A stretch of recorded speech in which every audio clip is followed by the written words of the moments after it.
Hello everyone, welcome back to my channel. I'm coming back after a 5 to 6 year break on YouTube. I just really want to show young girls that do have a similar eye shape to mine that you can do eyeshadow as well. We're going to be doing this purple eyeshadow look with the Bloodlust palette from Jeffree Star. I'm going to show you how to do what I like to call my medium glam. I use this technique all the time with different eyeshadow colors. I hope you enjoy the video. Please like and subscribe for more videos just like this.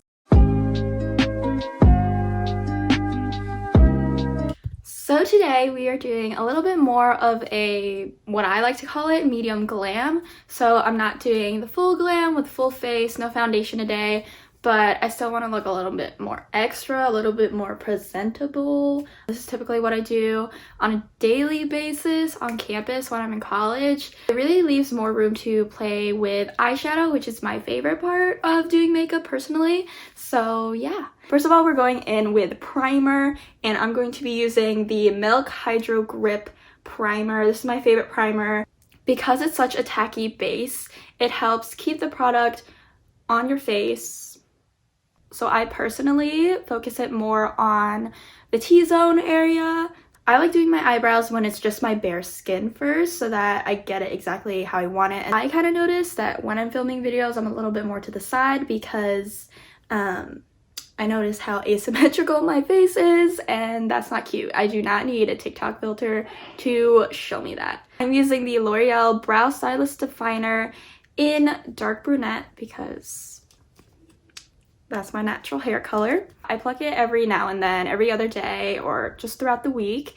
And I kind of focus on keeping that shape, so the arch, and then kind of clearing out the bottom right here because I don't really have much real estate to work with for eyeshadow, so gotta make it myself. And so what I personally like to do is line the bottom, line the top, and then fill in throughout, and then I keep it sparse towards the front.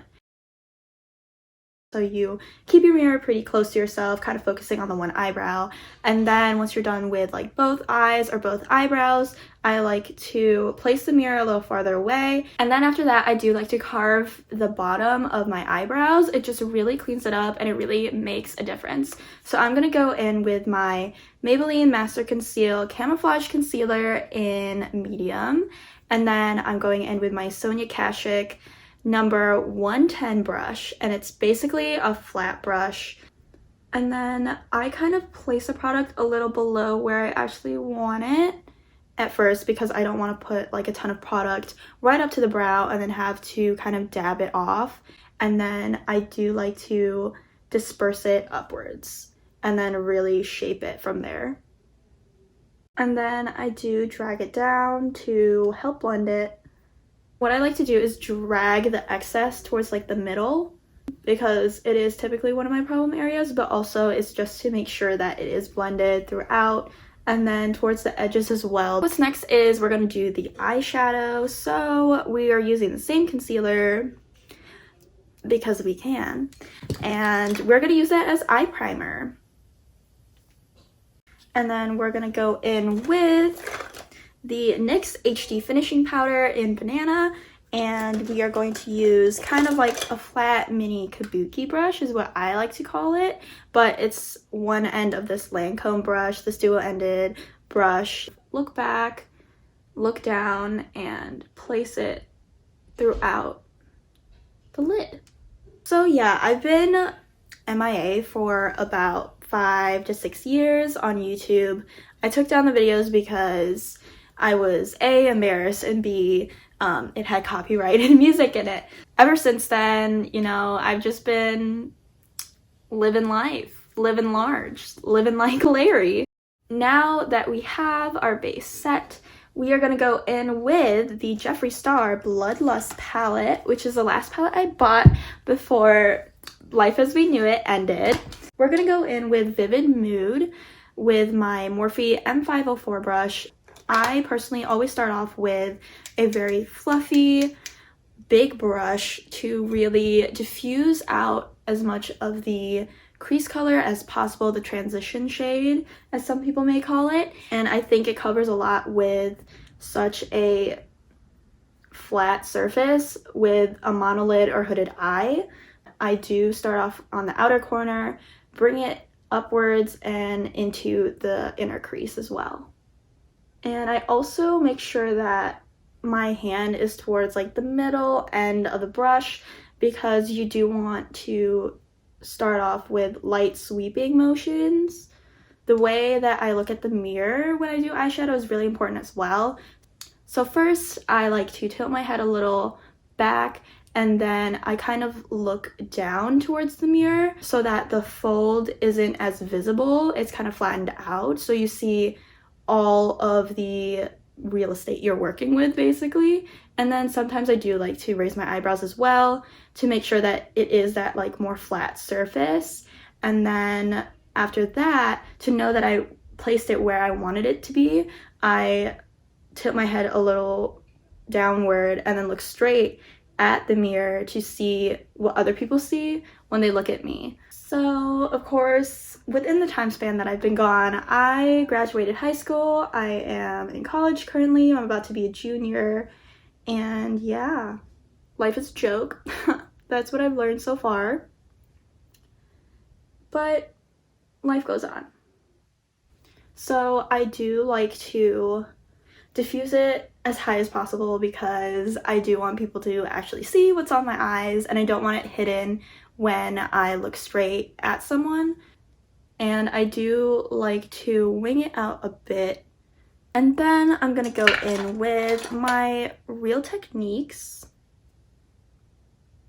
base shadow brush. And this is a little more flattened, but it is pretty sparse on the top. It's a dual fiber brush, and I think that it's really nice to pack on the color on the outer lid and then blend it in a little bit as well. And I'm gonna go in with Blood Queen and place that on the outer corner and bring it up. What I really like about Jeffree Star palettes is the colors. They're so unique. I don't have colors like this anywhere in my collection, and trust me, I have too many eyeshadow palettes to count.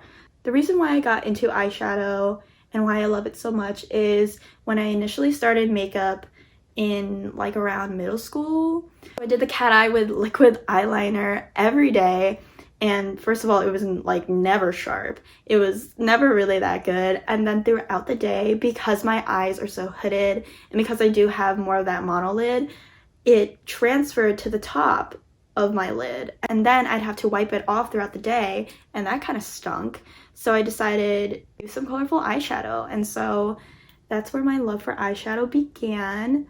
And then growing up, it was just really hard to find artists and makeup gurus on YouTube that had my eye shape, that kind of showed me how to do makeup. I kind of had to do a little trial and error. I'm gonna go in with my Morphe E27, which is a rounded brush.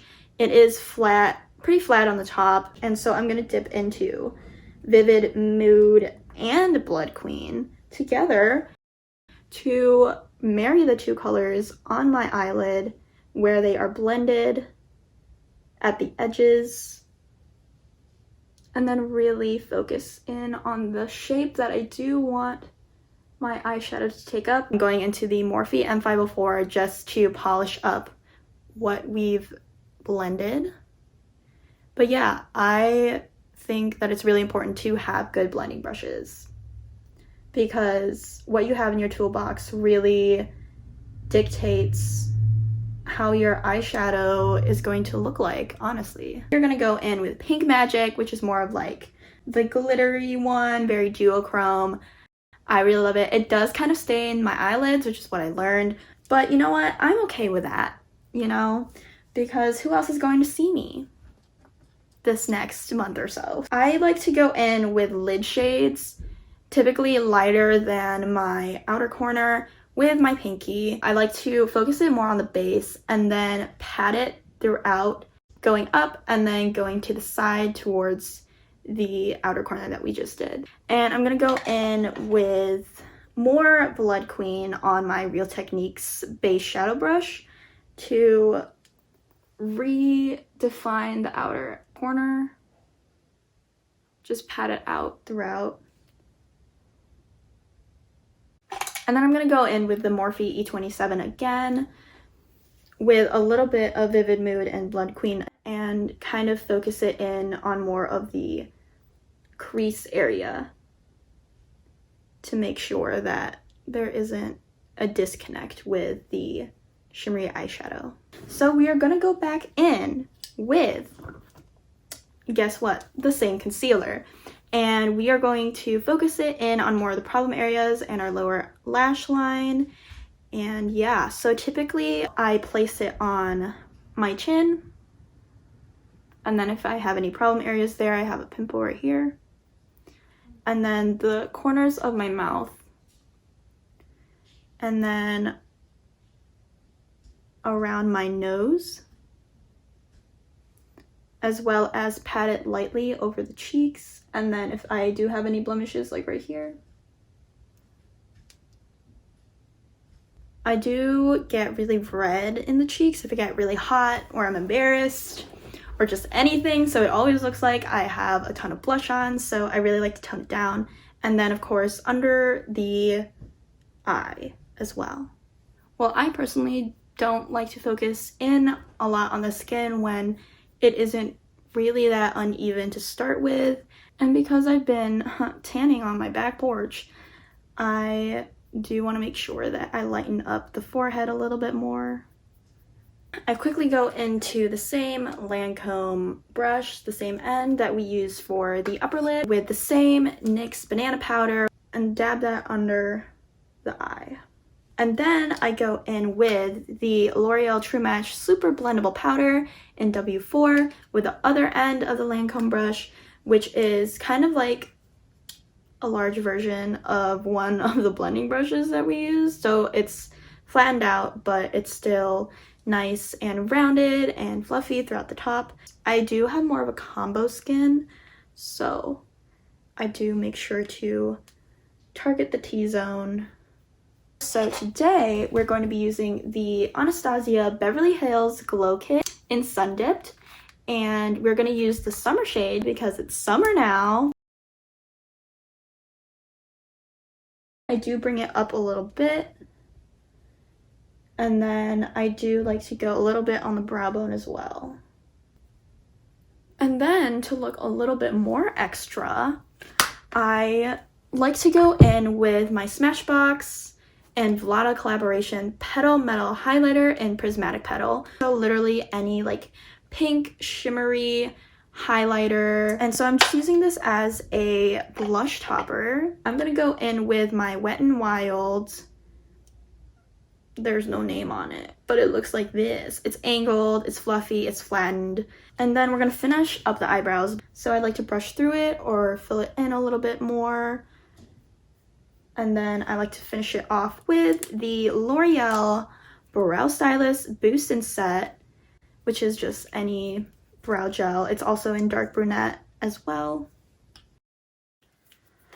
And now we're gonna finish with the lower lash line. So I'm gonna go in with Anastasia brush, the end that has like the flattened side that you can find in any Anastasia palette. We're gonna go in with Blood Queen and focus that in the outer lower lash line and then diffuse it out a little bit more in the middle. And then I'm gonna go in with a smaller blending brush. I'm gonna use this EcoTool shadow smudge and go into Vivid Mood and blend that downwards. And really make sure that it connects with the upper lid as well. We are gonna do an inner corner highlight because I wanna look relatively awake. And we're gonna go into Take the Crown. I also use this Clinique eye contour brush. I'm gonna go in with my e.l.f. eyeshadow brush, which is just a short flat brush, into Your Majesty, and then highlight the brow bone. I'm gonna finish off with mascara. So I go in with the Too Faced Better Than Sex waterproof mascara, as well as the Maybelline Lash Sensational Curvitude Hydrofuge. So the, again, waterproof mascara. I only use waterproof mascara because it's the only mascara that will keep my eyelashes curled throughout the day. I use two, one for volumizing and then one to kind of separate the eyelashes. Move your eyelash curler throughout your eyelash so that it is curled.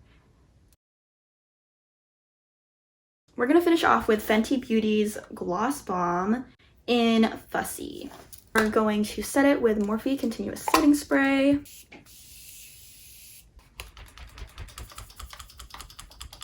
But yeah, this is the finished look.